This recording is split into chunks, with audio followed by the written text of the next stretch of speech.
आज जो ये क्लास ले रहा हूँ गाइज, ये द एनिमी का पार्ट 1 है एनसीईआरटी एनालिसिस से।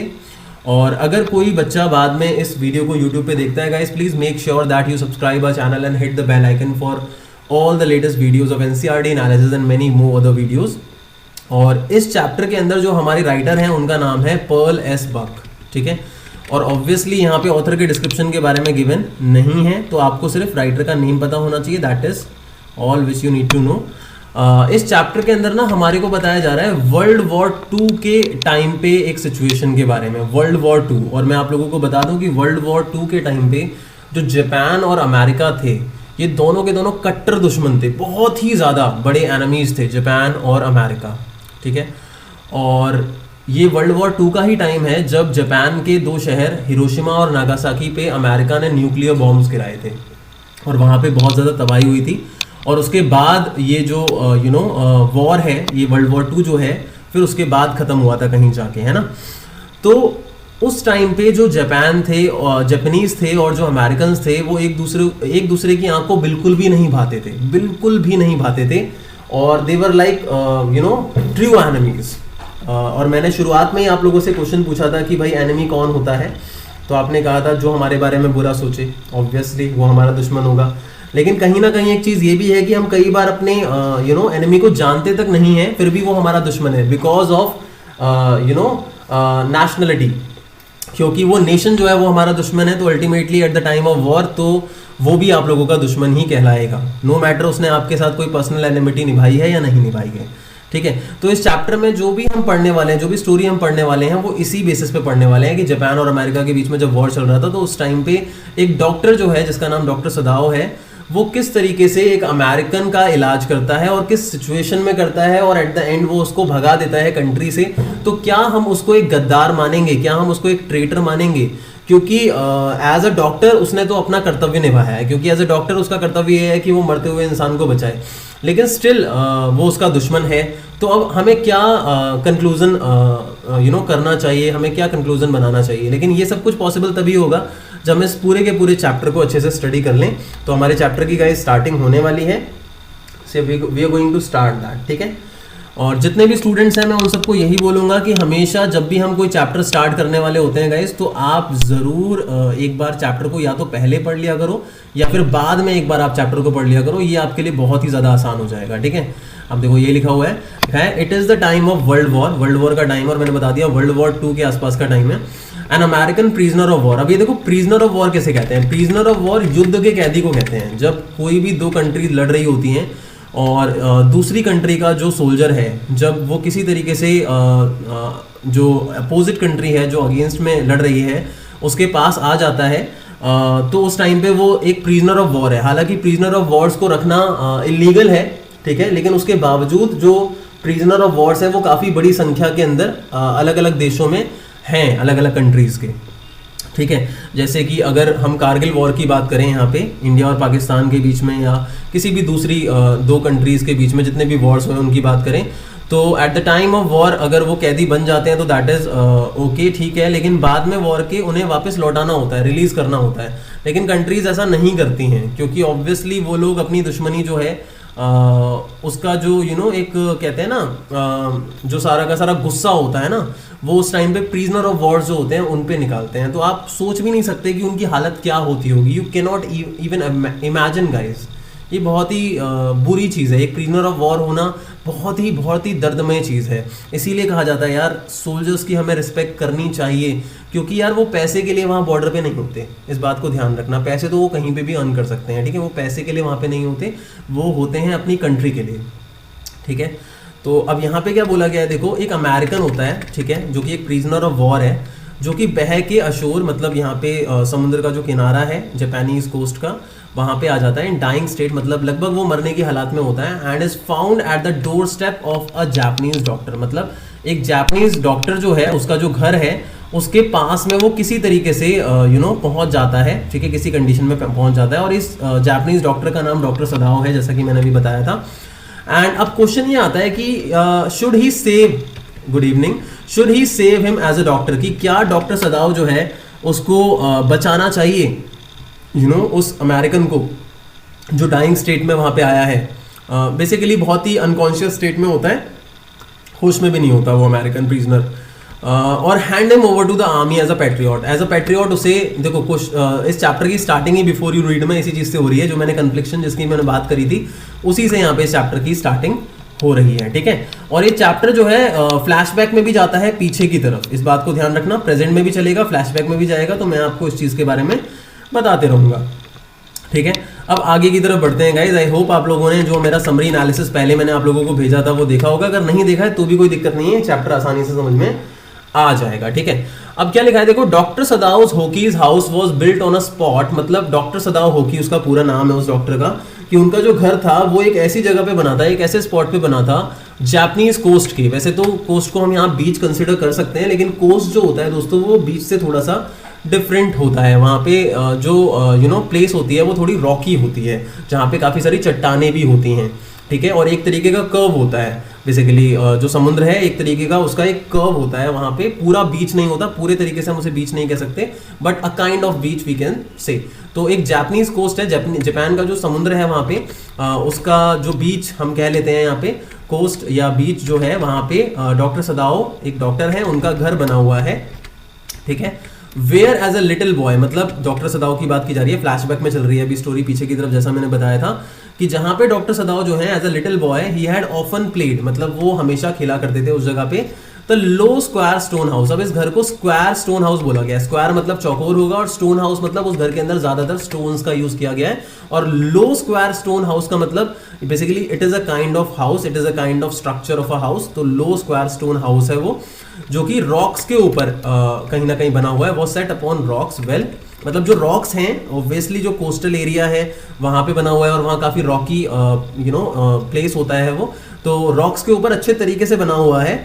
Above a narrow beach, narrow beach का मतलब वही हुआ कि बहुत ज़्यादा वाइड नहीं है वो कोस्ट जो है, बीच और कोस्ट में यही डिफरेंस होता है कि जो कोस्ट होता है वो थोड़ा नैरो होता है एज कम्पेयर टू अ बीच, लेकिन इसको नैरो बीच बोल दिया गया है, तो अल्टीमेटली कोस्ट की यहाँ पे बात की जा रही है।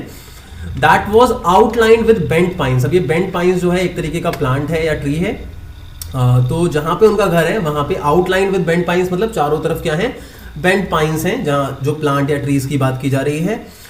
तो अब यहाँ क्या बोला गया है कि as a boy Sadao had climbed the pines, की एज अ बॉय जब मतलब छोटे थे डॉक्टर सदाओ तो वो इन पाइन्स पे चढ़ जाया करते थे, ठीक है।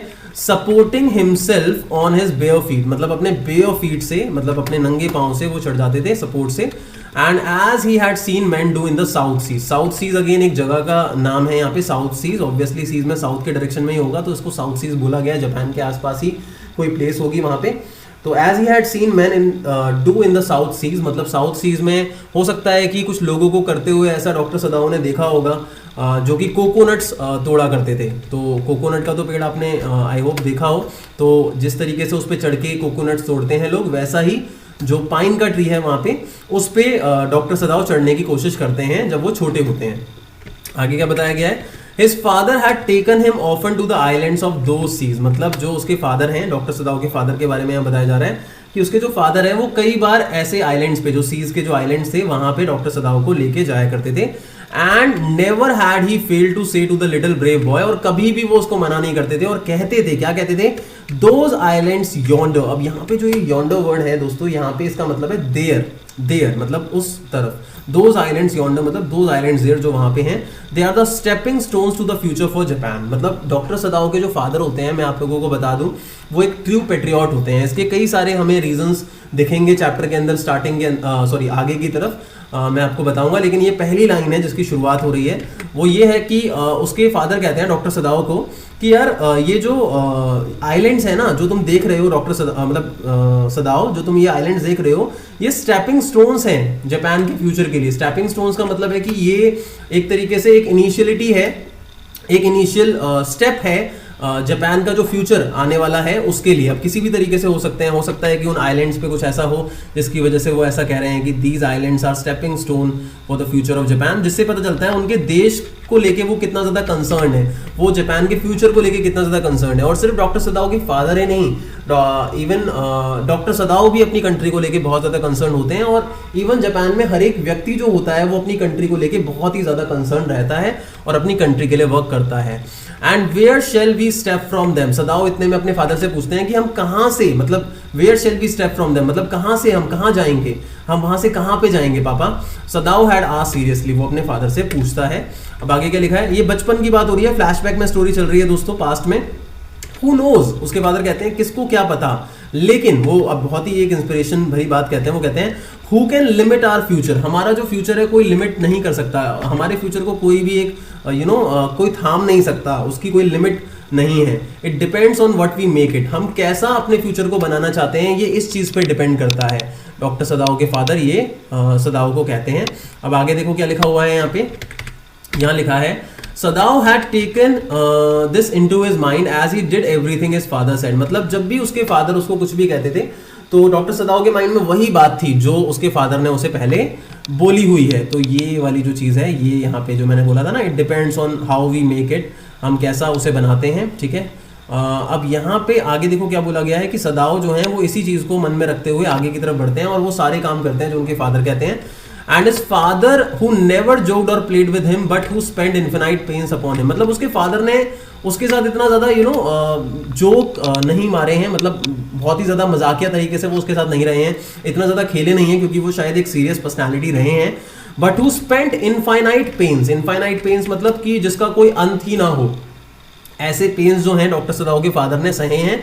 और हम सबको पता है यार, हमारे जो पेरेंट्स होते हैं वो कितना ज़्यादा पेन सहते हैं। आपके पेरेंट्स ने भी आप लोगों को शायद बताया होगा कि उन्होंने अपनी लाइफ में कितना स्ट्रगल किया है, कितनी प्रॉब्लम्स को फेस किया है और इस तरीके से वो आगे बढ़े और आज वो आप लोगों को बेटर एजुकेशन देना चाहते हैं, बेटर क्या बेस्ट एजुकेशन देना चाहते हैं, जितना उनसे हो पाता है उससे भी ज़्यादा आप लोगों के लिए करते हैं। तो इसी तरीके से डॉक्टर सदाओ के फादर जो हैं उन्होंने कभी उसके साथ इतना ज़्यादा मजाक नहीं किया। फादर्स तो होते हैं जो इतना मजाक नहीं करते। I hope you can relate। और upon him who was his only son, मतलब अपने बेटे के लिए उन्होंने बहुत ज़्यादा दर्द सहा है और वो बेटा जो है वो उनका एक लौता बेटा है, ओनली सन है। आगे देखो क्या लिखा है, Sadao knew that his education was his father's chief concern, मतलब डॉक्टर सदाओ को ये बात पता है कि उनकी एजुकेशन जो है वो हमेशा से उसके फादर का सबसे बड़ा चीफ, सबसे मेन कंसर्न, चिंता का कारण रही है। हमेशा से उसके फादर ने उसकी एजुकेशन के लिए बहुत ज़्यादा सोचा है।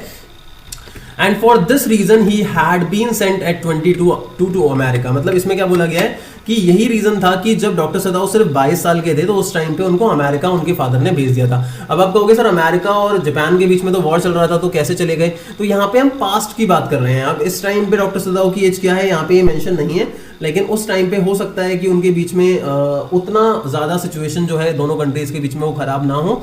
तो उस टाइम पे डॉक्टर सदाओ को उनके फादर ने अमेरिका भेजा था 22 साल की उम्र पे, to learn all that could be learned of surgery and medicine, मतलब सर्जरी और मेडिसिन जो यहाँ पे ब्रांचेस हैं मेडिकल साइंस की, उनकी पढ़ाई करने के लिए डॉक्टर सदाओ को भेजा था। और उनके भेजने का जो मेन पर्पस था, अगर आप लोगों को नहीं पता तो मैं बता देता हूँ।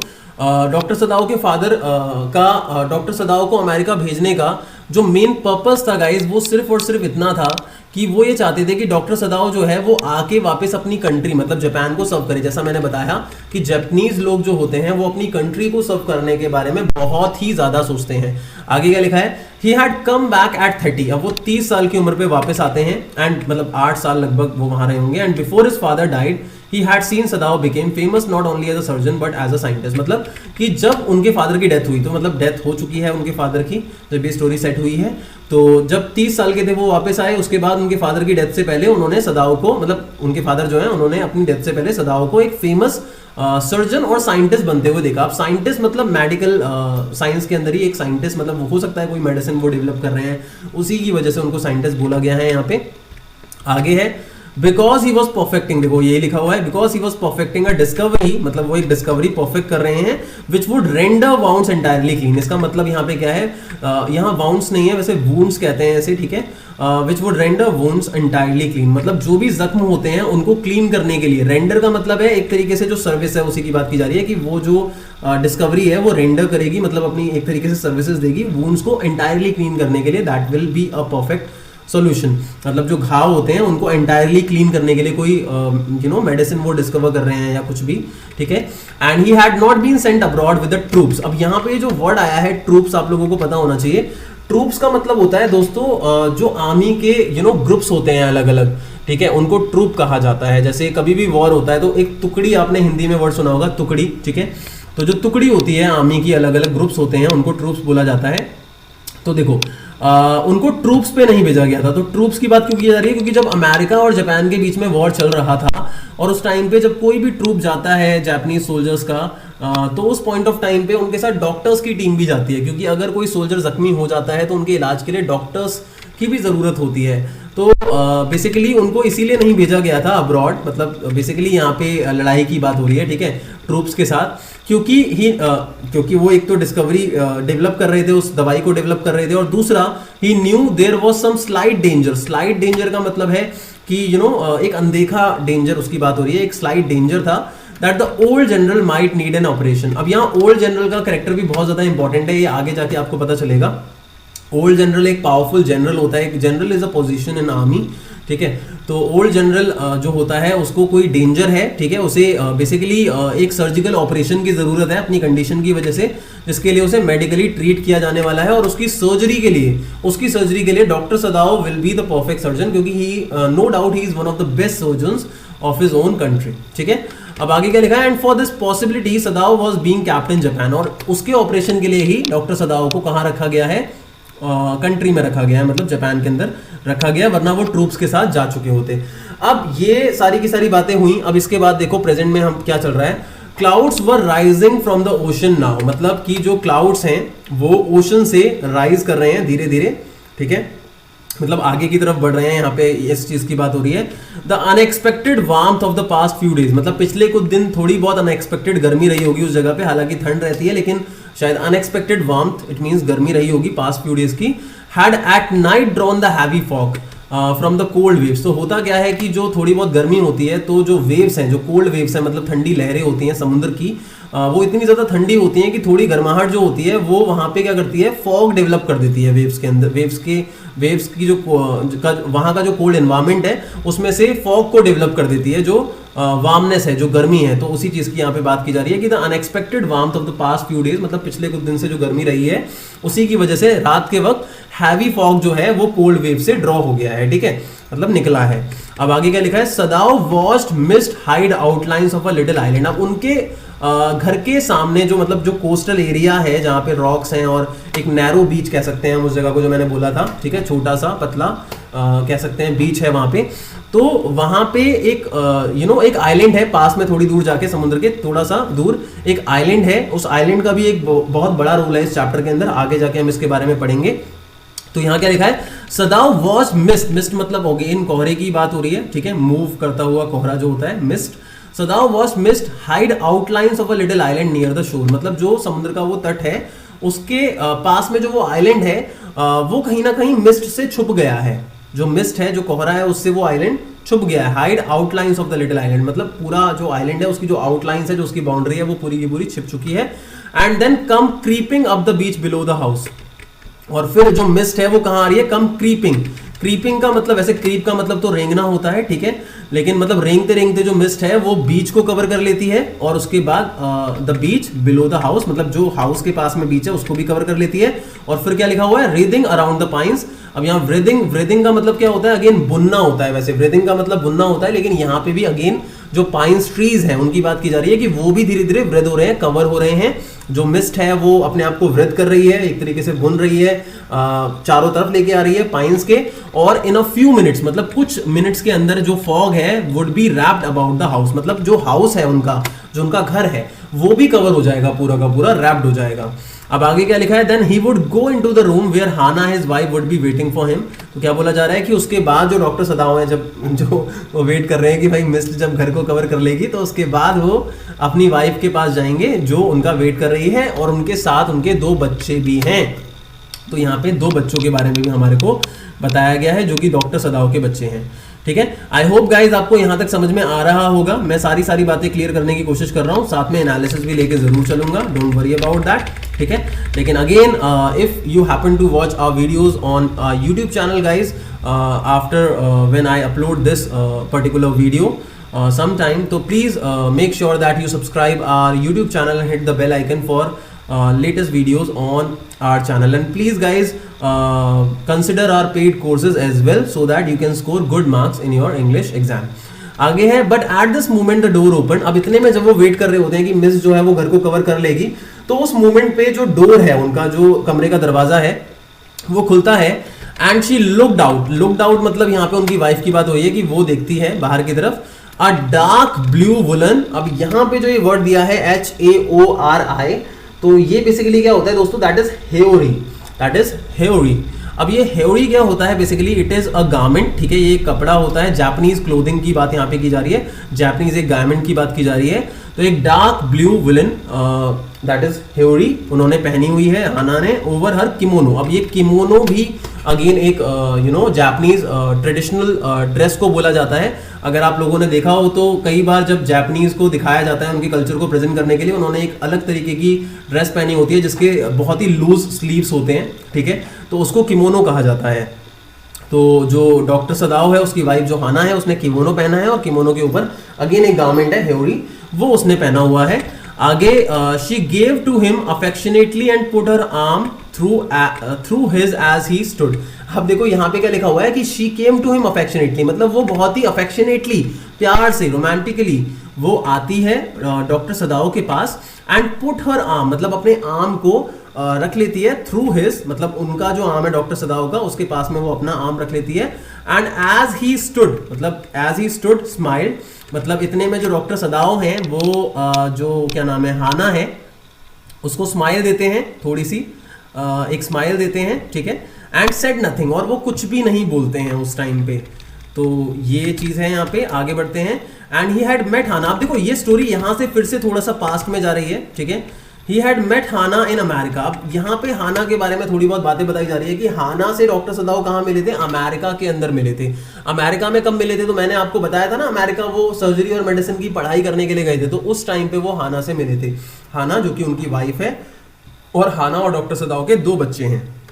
आगे क्या लिखा है देखो, he had waited to fall in love with her until he was sure she was Japanese. मतलब जब डॉक्टर सदाओ ने पहली बार हाना को देखा था तभी उनको वैसे तो लव एट फर्स्ट साइट हो गया था, लेकिन फिर भी वो रुके रहे, प्यार में पड़ने से रुके रहे वो तब तक जब तक कि उन्हें ये कंफर्म नहीं हो गया, वो श्योर नहीं हो गए कि वो एक जापानीज है, मतलब वो प्योर है उनके रेस में। प्योर है उनके रेस में मतलब कि वो प्योर जापानीज है उन्हीं की तरह, क्योंकि his father would never have received her, मतलब कि उनके फादर जो है डॉक्टर सदाओ के फादर, वो कभी भी उसको रिसीव नहीं करेंगे, मतलब अपनाएंगे नहीं, unless she had been pure in her race. मतलब कि अगर वो जापानीज नहीं हुई प्योर, मतलब पूरे तरीके से जापानीज अगर वो नहीं हुई, तो भाई वो उसको अपनाने वाले नहीं है। तो यहाँ पे हम ट्रेडिशन की बात कर रहे हैं, जापान का जो ट्रेडिशन है उसके तहत यार जापानीज जो है वो जापानीज से ही शादी करेगा, और उसके फादर जो है वो एक ट्रेडिशनल मैन यहाँ पे हमारे को नजर आ रहे हैं, ठीक है। उनकी बातों से, डॉक्टर सदाओ की बातों से हमें पता चलता है। He wondered often whom he would have married if he had not met Hana। मतलब डॉक्टर सदाओ ये कह रहे हैं थोड़ा सा वंडर करते हुए, मतलब थोड़ा सा सोचते हुए कि यार मैंने किससे शादी की होती अगर मेरे को हाना नहीं मिली होती, अगर मैं हाना से नहीं मिला होता तो पता नहीं मैंने किससे शादी की होती। And by what luck he had found her in the most casual way, मतलब एक बहुत ही कैजुअल, एक बहुत ही ऑर्डिनरी वे के अंदर, बाय लक मतलब किस्मत थी उनकी शायद जो उनको वो मिल गई, बाय चांस लिटरली मतलब वो इस चीज को यहाँ पे एक थोड़ा सा उतना ज्यादा इंपॉर्टेंट फैक्टर बता नहीं रहे हैं वहां पे वो, कि ये जो मीटिंग थी ये एक बहुत ही ऑर्डिनरी सी मीटिंग थी, इसीलिए उन्होंने लिटरली वर्ड यूज किया है, ठीक है। बाय चांस मतलब बाय चांस वो लिटरली किसी तरीके से उनको मिल गई है।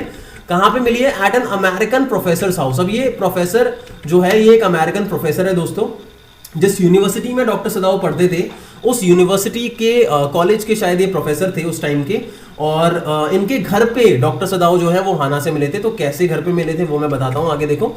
The professor and his wife had been kind people, मतलब जो प्रोफेसर और उनकी वाइफ थी वो बहुत ही दयालु किस्म के लोग थे।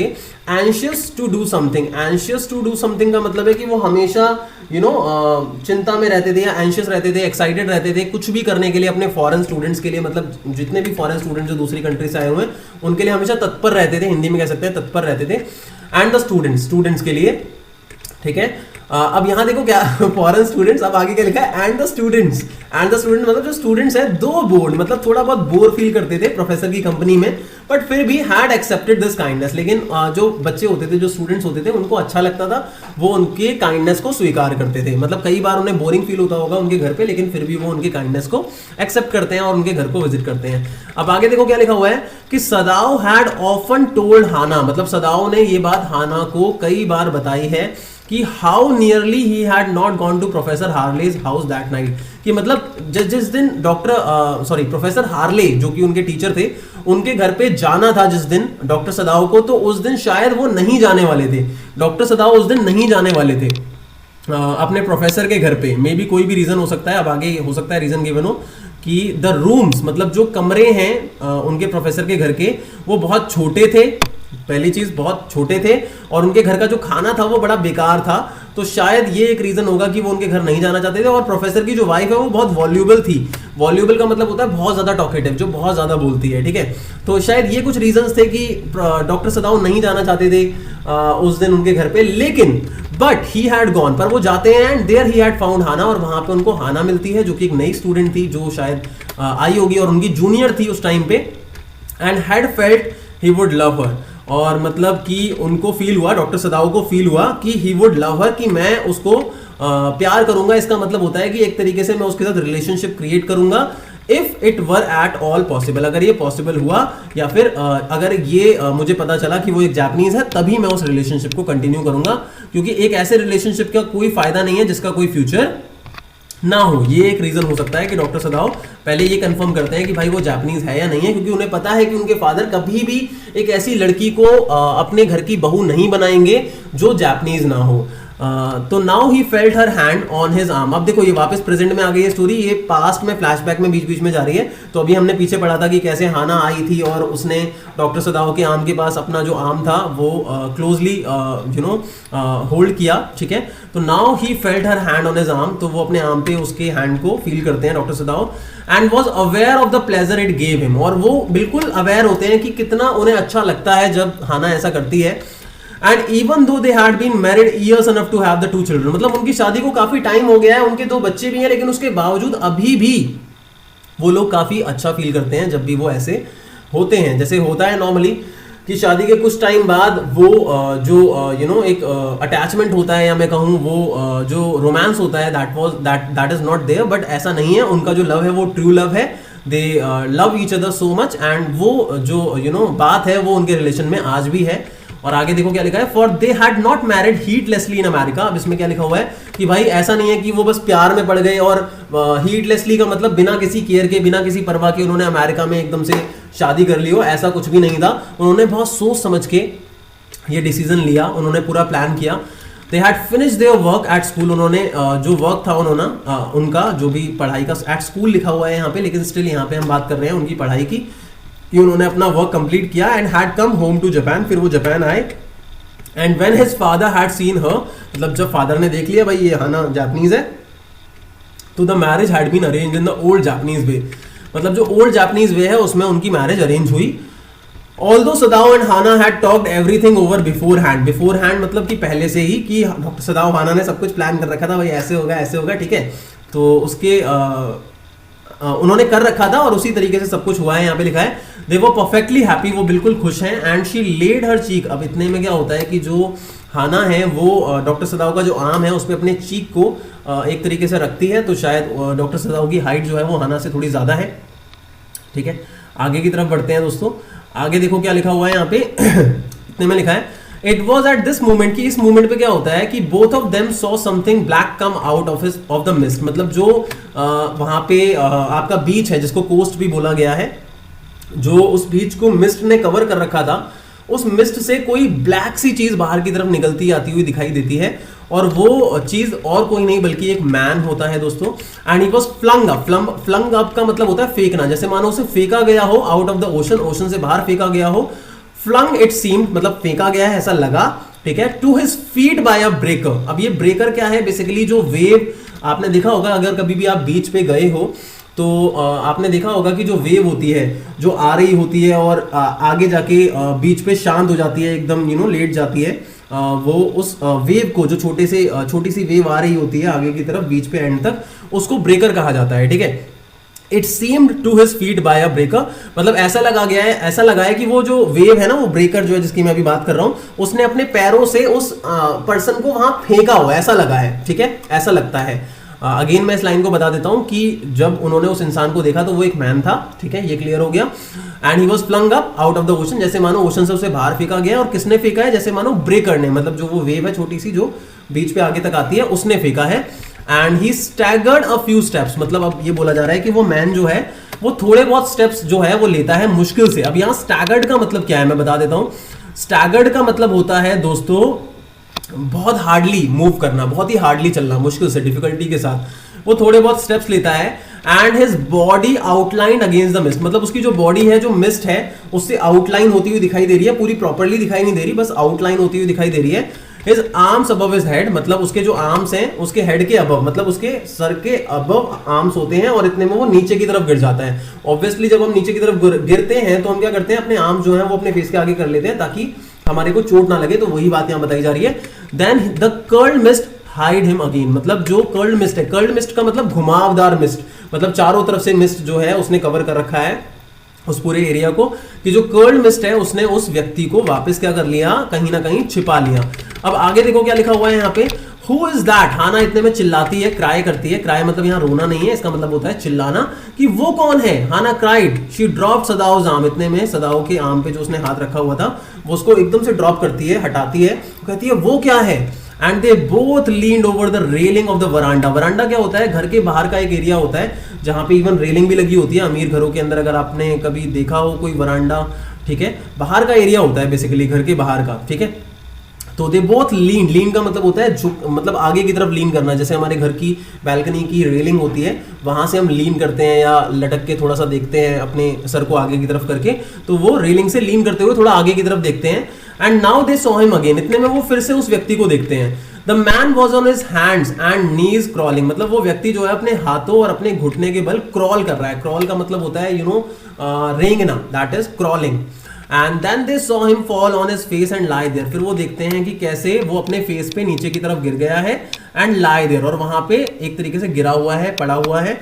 आगे क्या लिखा है देखो, अ फिशरमैन परहैप्स, सदाओ कहते हैं कि भाई ये जरूर एक फिशरमैन होगा, वॉज फ्रॉम हिज बोट, जो अपने बोट से बह के यहाँ पे आ गया है। And he ran quickly down the step, इतने में जो डॉक्टर सदाओ हैं, ऑब्वियसली एक बहुत ही अच्छे इंसान है, वो जब एक घायल इंसान को देखते हैं, जैसा एक डॉक्टर को करना चाहिए वैसा ही वो क्विकली दौड़ते हुए जाते हैं स्टेप से, मतलब अपनी सीढ़ियों से, और वरांडा के साथ में सीढ़ियां होंगी, वहां से नीचे की तरफ जाते हैं। और उनके पीछे पीछे बिहाइंड हिम क्या लिखा है, हाना आती है, उनके पीछे पीछे कौन आती है, हाना आती है। और हर व्हाइट स्लीव्स फ्लाइंग, तो ऑब्वियसली उन्होंने किमोनो पहना हुआ था हाना ने, तो उसकी जो व्हाइट स्लीव्स होती हैं जो काफी लूज होती हैं, वो जब भाग रही होती है तो वो फ्लाइंग करते हुए, मतलब उड़ते हुए नजर आ रही है उसकी sleeves. A mile or two away on the either side there were fishing villages, इतने में ये बोला गया है, एक डिस्क्रिप्शन दिया गया है कि 1 माइल या 2 माइल की दूरी पे हो सकता है, बेसिकली जिस डायरेक्शन के अंदर वो पर्सन उनको दिखा है उसके दूसरे डायरेक्शन की बात हो रही है। On either side there were fishing villages, की वहां फिशिंग विलेजेस है, तो मोस्ट प्रोबेबली हो सकता है कि कोई फिशरमैन है जो बह के यहाँ पे आ गया हो, ऐसा वो सोच रहे हैं। But here was only the bare and lonely coast, मतलब जिस डायरेक्शन में वो मैन उनको मिला है वो सिर्फ एक ऐसी जगह है जहां पे बेयर एंड लोनली का मतलब एक लौता सिर्फ कोस्ट है जो कि डेंजरस है, और वहां काफी सारे रॉक्स हैं जो नोकीले हैं। अब आगे क्या बोला गया है देखो, the Surf beyond the beach was spiked with rocks, मतलब सर्फ का मतलब यहाँ पे क्या है, सर्फ दोस्तों वही होता है जो आपका मैंने आपके ब्रेकर बताया था, तब आपने अगर आप देखा हो कभी आपने कोई ब्रेकर, तो जब वो आ रहा होता है तो एक सर्फ, एक तरीके का फोम जो होता है, उसकी बात यहाँ पे की जा रही है कि the Surf beyond the beach, की उस जगह पे बीच के बियॉन्ड जो भी सर्फ है जो आता है वहां पे, वो स्पाइक्ड विद रॉक्स, हमेशा वहां पे रॉक्स जो होते हैं, नोकीले रॉक्स जो होते हैं वो वहां पे होते हैं।